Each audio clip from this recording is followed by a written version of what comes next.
Bonjour Lionel Savoldelli. Bonjour. Vous êtes professeur de technologie au collège Victor Hugo à Tulle Tout à fait. et référentice en Corrèze. Par ailleurs, un des référents auprès du Conseil général de la Corrèze sur l'opération Ordi Collège, dont je rappelle que l'objectif consistait à donner à chaque élève du collège, au début un ordinateur portable, puis maintenant une tablette numérique. Vous enseignez sur tous les niveaux du collège et vous utilisez l'iPad de Apple en 6e et 5e et les ordinateurs portables, donc première génération de cette opération, en 4e et 3e. Tout à fait. Quelle constatation dans les pratiques avez-vous faites en passant de ces ordinateurs portables aux tablettes numériques? Alors, ce qui nous a surtout beaucoup intéressé pour nous au niveau des professeurs, c'est les aspects techniques de la tablette. Le premier aspect, c'est la fiabilité, puisqu'on a une tablette très fiable. On a ensuite un gros atout, c'est l'autonomie, puisque là, on a des tablettes qui ont une autonomie de 9 à 10 heures. C'est-à-dire la journée, quoi. C'est-à-dire largement la journée. Si quelques élèves ont oublié un peu de recharger leurs iPads le soir, même s'il ne reste pas beaucoup de batterie, on arrive à tenir à peu près la journée. Autre chose, c'est la rapidité de mise en œuvre. C'est-à-dire que nos iPads, on l'ouvre, il démarre. C'est quand même très très appréciable. Au contraire des ordinateurs où on avait ce temps de démarrage de l'ordinateur qui est toujours relativement long, on a réglé ce souci-là avec l'iPad. Temps de mise en œuvre, mais aussi temps pour l'éteindre.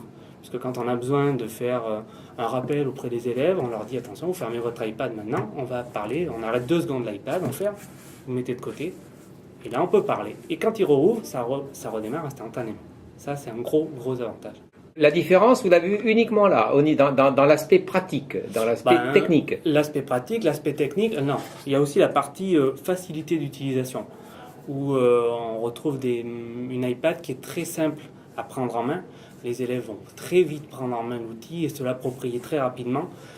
Et ça aide surtout beaucoup nos collègues qui, eux aussi, prennent en main très rapidement l'outil puisqu'il est simple d'utilisation. Bon, on va parler de votre discipline. Vous avez des élèves, ils ont leur iPad. Pratiquement, comment vous utilisez cette tablette en classe? Alors typiquement, la séance typique d'un cours en technologie, mais ça c'est quelque chose qui est transversal au niveau de l'ensemble des disciplines. De l'ensemble des disciplines. Le principe c'est chaque élève a une adresse mail. Chaque professeur a une adresse mail. Donc le principe c'est que le professeur a fait son travail, les consignes, le travail que va faire l'élève sur son iPad. Début d'heure, envoie un mail à toute sa classe. Les élèves relèvent leur mail, relèvent le travail que le prof vient de leur envoyer. Pendant l'heure, ils font leur travail. Alors, ils utilisent différentes applications, ils font des recherches sur Internet, ils font des tas de choses. C'est un travail autonome, c'est une fiche de travail autonome. Tout à fait. Au lieu que ce soit une fiche papier, c'est un mail dans lequel ils ont leur fiche de route, entre guillemets, leur travail dans l'heure. Et puis en fin d'heure, ce travail-là, ils le renvoient par mail sur l'iPad du professeur.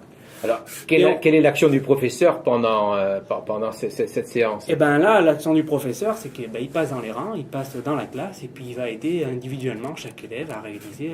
Individuellement, alors on en est bien avec un iPad par élève. Tout à fait. Il n'y a plus de travail de groupe. Ah non, il n'y a plus de travail de groupe dans la mesure où chaque élève a un iPad, chaque professeur a son iPad, le professeur a son iPad, se promène dans la classe et va aider les élèves au fur et à mesure de leur activité. Bon, donc, en fait, il y a peu de différence, si ce n'est qu'on a utilisé, je dirais, une tablette numérique. Tout à fait. Quels sont les plus, quand même, de cette tablette numérique par rapport à la feuille de papier? L'interactivité, la qualité de ce qu'on peut y retrouver sur la tablette. Prenez une feuille photocopiée noir et blanc avec des collages et des découpages, et puis prenez le même exercice qui était sur cette feuille en noir et blanc, en interactivité, avec une vidéo, avec des photos, avec des choses comme ça. Vous vous doutez bien que les élèves sont beaucoup plus réceptifs sur quelque chose qui est interactif, coloré, attractif, de qualité au niveau de l'image par rapport effectivement à une feuille de papier.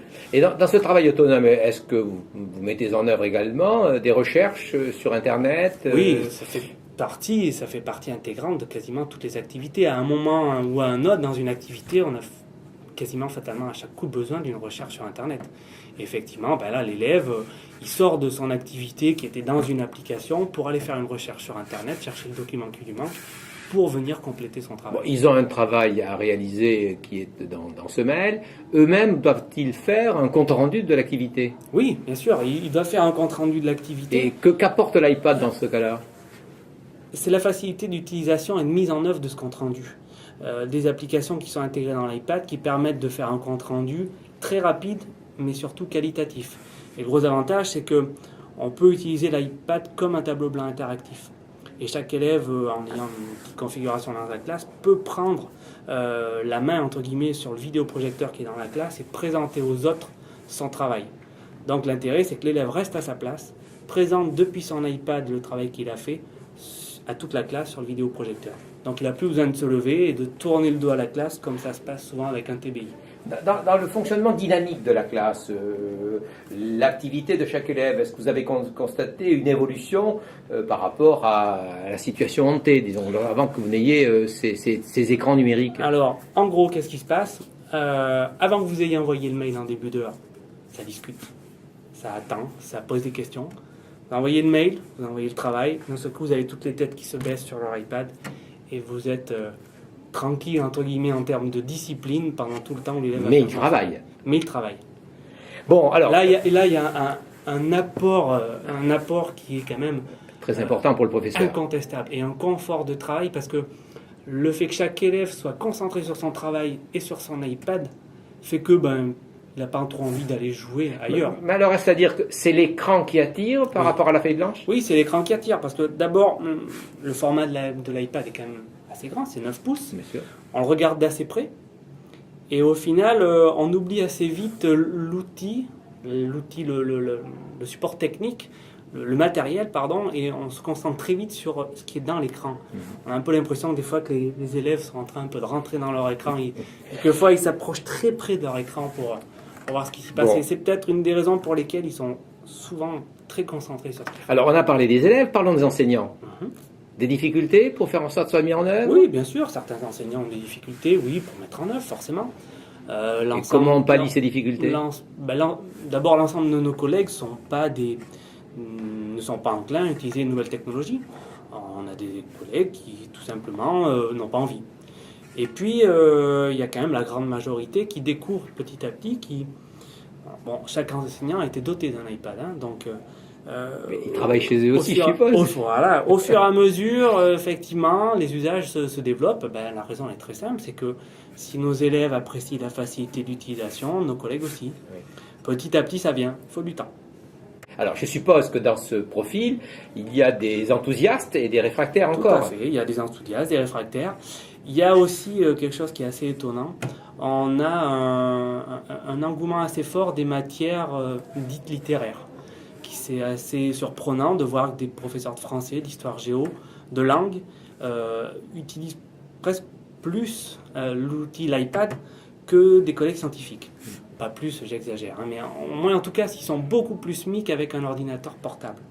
Encore une fois, parce que les gens avec une sensibilité littéraire, ils ont quand même un peu de mal à se mettre à l'outil numérique, sauf que l'iPad étant plutôt simple à utiliser, et ils se sont aperçus qu'un petit toucher, un petit glisser-déposer, on arrive à faire des choses assez vite. Donc c'est assez surprenant de voir que les matières littéraires s'y mettent beaucoup. Bon, alors, un des avantages des objectifs du projet, c'est de confier un iPad en totale propriété, entre guillemets, de l'élève, ce qui veut dire qu'il l'emmène à la maison. Oui. Est-ce que vous avez des échos de la façon dont ça se passe à la maison? Et en particulier, est-ce que des enseignants, vous-même, donnez du travail aux élèves à faire en utilisant l'iPad à la maison? Alors, moi, personnellement, je donnais déjà pas de travail à la maison le soir. Alors, j'estime que la technologie est une matière où l'on travaille en classe. Il y a bien assez de devoirs à la maison dans les matières générales, français, maths, anglais, histoire, géo. Ils ont bien assez de travail. Moi, j'en donnais pas avant, j'en donne pas plus maintenant. Des collègues d'autres matières donnent effectivement du travail à la maison. Alors souvent, c'est de la recherche documentaire, la plupart du temps, ou ça peut être des exercices à compléter, des exerciceurs, des applications qui permettent de faire... Je vous arrête, des exerciceurs. C'est des exerciceurs que l'on trouve sur le marché ou que fabriquent les enseignants? Comment c'est? La plupart, quand même, ce sont des exerciceurs, ce sont des applications qui sont sur l'App Acquises. Store, dans l'iPad, qu'on peut trouver et installer dans l'iPad. Des exerciceurs créés par des collègues, ça arrive. C'est pareil, il y a un outil qui vient d'arriver qui va permettre de créer des exerciceurs, mais pour l'instant, c'est assez marginal. D'accord. Et les familles, comment elles perçoivent cela?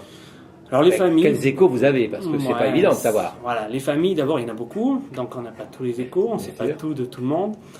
En gros, ce qui peut ressortir quelquefois, c'est le fait que Quelques familles peuvent se sentir un peu dépassées par le fait que leurs enfants soient aussi performants entre guillemets sur l'outil numérique et un peu plus qu'eux.